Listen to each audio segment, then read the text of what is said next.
Today we're going to be looking at 16 wide receivers you need to target in your fantasy drafts so you can win those leagues and build your fantasy teams for optimal performance. Before we do, make sure you hit that subscribe button. You need to hit that subscribe button so you can stop missing out on this analysis to help you win your leagues, help you build your teams, and I'm pumping out clips left and right of your players from training camp, preseason, whatever I can find. It will be here. But let's dig in. Let's look at our first wide receiver today, Amon-Ra St. Brown. Per Underdog Fantasy, the best ball platform, he's being valued as wide receiver 9. And per what we saw last year, workload-wise, 28% target share, 25% share of the air yards, 16.7 points per game. Very effective, a lot of workload, looking good in camp. Everything's been looking good, by the way. Amon-Ra St. Brown set to have a good year, and compared to the other top wide receivers, you're getting him at a good price. The next wide receiver we're going to be looking at here, Jerry Jeudy.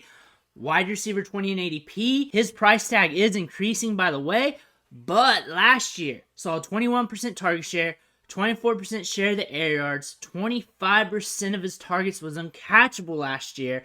However, the Broncos put more money into the offensive line. The offensive line is projected to be better. Russell Wilson's another year with the team. You have Sean Payton there now.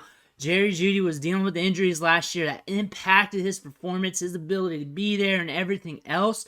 Looks like we could be seeing that breakout season. We're also catching him at a decent price tag to where a first-round wide receiver does trend up. You're going to catch him at a good value. Looking at the next wide receiver, here's Devonta Smith, wide receiver 13 in ADP right now per Underdog Best Ball. But the numbers don't lie. 27% target share, 31% share of the air yards last year. You want that workload. You want that with your wide receivers. And looked good per game in a fantasy sense. 15.2 fantasy points per game in PPR with boom weeks and decent consistency. You want that. I don't see how this is going to change as long as he's healthy on the field. He should be giving you something like this year. And the price tag is just right, considering he's a young wide receiver who's still on the come up.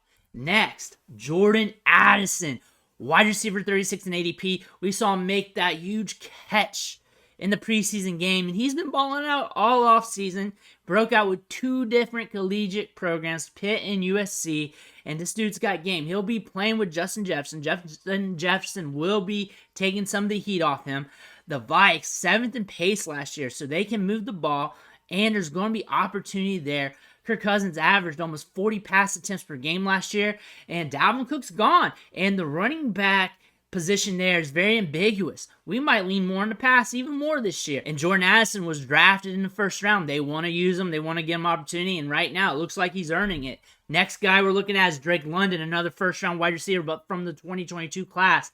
Wide receiver 23 in ADP. You're catching him at a good discount considering the volume and the work we're seeing out of this guy. 29% target share, 29% share of the air yards. His production increased with Desmond Ridder, but also some of that time Kyle Pitts was out. But still, Ridder pushes the ball a little bit more downfield. That tends more to London's game. We could be seeing that. But overall, he's seeing a large portion of the passing game. He's seeing a large portion of the targets. And eventually that's going to click. Eventually the targets, whether they get better or worse, that volume, if it keeps happening, it's going to eventually stick, whether you get boom weeks or some consistency. You're looking at a guy going to year 2 of his career. This could be an opportunity where you see a young wide receiver step up and become a fantasy performer that you want on all your teams. Next, DeAndre Hopkins, wide receiver 24, and we're going to the old guy, the old horse, because he can ball out with any quarterback. We see him play with bad quarterbacks, ball out. Good quarterbacks, ball out. 29% target share last year, 41% share of the air yards, elite workload, elite share of the passing game. We should expect that with Tennessee too, because he is the guy. He's going to step on the field and be the guy. As long as he's healthy on the field, he should be seeing targets, and there's 141 vacated targets there in this offense. With Robert Woods gone, we could see some opportunity going his way. Again, this is a slower-paced offense, so expect some maybe boom weeks and low weeks. But again, DeAndre Hopkins, at his price tag, you're getting a crafty veteran who has been productive throughout his career, one of the best wide receivers in the league, and is in a new spot that could allow you just get him at a discount. Next guy here, Mike Evans. wide receiver 35 in ADP. I've talked about him a lot this offseason. Due to my experiences, I see him go cheaper than wide receiver 35. People are fading him in drafts. It just depends on how your draft is going. But Baker Mayfield, people are scared of him. But look at this from a logistical standpoint. He throws a lot of YOLO balls. Mike Evans is the YOLO wide receiver. Came up with Johnny Manziel.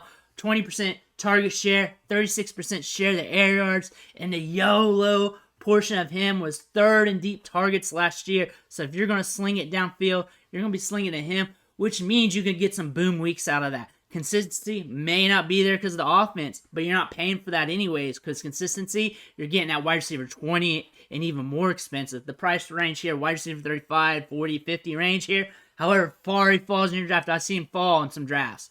45-ish range. Now that I'm thinking back from some of my drafts, but again, you're going to catch him at a discount. People scared of this offense, but this guy gets targets deep downfield, has a good target share. As long as he's healthy on the field, he's going to get opportunity. The next guy we're looking at here, Devonta Johnson, wide receiver 29 ADP, had 147 targets last year and no touchdowns. That is a tough feat to do. That is hard to do in the NFL, to rack up damn near 150 targets and not cross the goal line. Expect that to increase to some degree because he should still see a large sum of the targets. Had a 27% target share last year, along with 32% share of the team's passing air yards. Averaged 87 air yards per game. He gets targets downfield, racks up targets, averaged 10.6 PBR points per game. So if you add some touchdowns to that, say he had 5, you're looking at a decent season out of him where people wouldn't be fading him. Wide receiver 29 at this workload is a good discount. Next, Zay Flowers, wide receiver 46 per underdog best ball ADP. First round pick. Can get downfield. 13 career average depth of target. Averaging 13 yards downfield whenever he's targeted. But he did have a season of over 15. So they are looking at him as a guy to target for the deep ball. And then that is a good thing because those games where it's pass happy, the game script goes bust. They got to throw it. They're going to be looking at him downfield, getting him targets. They thought of that when they drafted him. He's also a nuanced route runner. Short to intermediate targets, he can also get you yards after the catch. He's a first-round pick for a reason. He's got some talent. Tom Munkin's there. We should see an increased pace of play, maybe a few more passing plays per game as well. We just got to see what happens here. But at the price, you want that upside. Next, Garrett Wilson, wide receiver ADP. And that could be a little cheaper. He's coming back from the injury. We just saw the clips. They're posted to the channel here. We went over it. He's came back to practice. He looks good. He looks healthy. He's putting weight on that ankle. He's good to go for week 1. And huge target share last year. Huge share of the air yards. We have Aaron Rodgers there. He's going to cook. Garrett Wilson's going to cook. They're marrying well together on the field. We're already seeing that in the clips. That's why you need to subscribe to this channel because we're going over the training camp clips every day, and we're seeing what these players are doing. Garrett Wilson can take a step up to another level. Next, Brandon Cooks, wide receiver 43 ADP. This guy's been productive wherever he goes, and he's been to a lot of places. Dallas might be more pass-heavy than what we're projecting because Tony Pollard is the running back there. Nothing really of consequence behind him. Something happens to him, they're probably going to shoot it out. Also, they don't have 2 stud running backs anymore or 2 guys who can really handle a huge workload. They might be thinking, hey, if something happens, we're going to lean on these wide receivers. Brandon Cooks can get you air yards. He's a nuanced route runner. He can do a lot of stuff. We do have some competition with CeeDee Lamb, Michael Gallup. Michael Gallup's coming back to his old self, coming more from the injury, another year away from that. Things tend to get better the further you get away from those major surgeries. But Brandon Cooks at a good price tag. You're talking about a guy who's getting targets downfield, who's going to be on the field a lot, who's going to get some opportunities, and you know Dallas is going to be in some blow-up game scripts. Next, Jaden Reed, wide receiver 73. You probably don't even have to draft him. Get him off waivers. 239 vacated targets in this offense. He broke out with 2 different collegiate programs. Broke out at age 18 in college, so he's been productive early in his collegiate career. Also lets you know that he can go to a different program, school, team, transition, and produce quickly. He's done that twice in college. He's looking like it's doing that now with the Packers. He's playing in the slot a lot. He's getting reps with the first team. He's looking good. They invested a 2nd-round pick in him. He's very nuanced. might be a sneaky play in the late parts of drafts or off the waiver wire here soon. Mark that down. Wide receiver 73, he's free. He's free. Why not take a chance? Next, Jahan Dotson. He's not free. Wide receiver 38, but a decent price tag considering he missed some time last year due to injury, but was getting production, was productive, and that's good to see. In 5 games, he had 6+ targets, 14.6 points per game in his last 5 games, and beat out Terry McLaurin in some games when it came to points per game as well, in like 5 of them last year. Jahan Dotson's a little bit underrated considering the upside. We're going to his second year, first round wide receiver. We got a little transition point.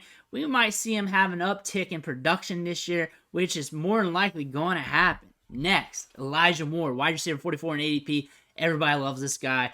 You're probably not going to catch him at much of a discount compared to ADP in your draft, but maybe. He's getting moved around a lot in the offense. Slot, out of the backfield, on the outside, downfield, short field, whatever it is, they're using him a lot. That's good to see.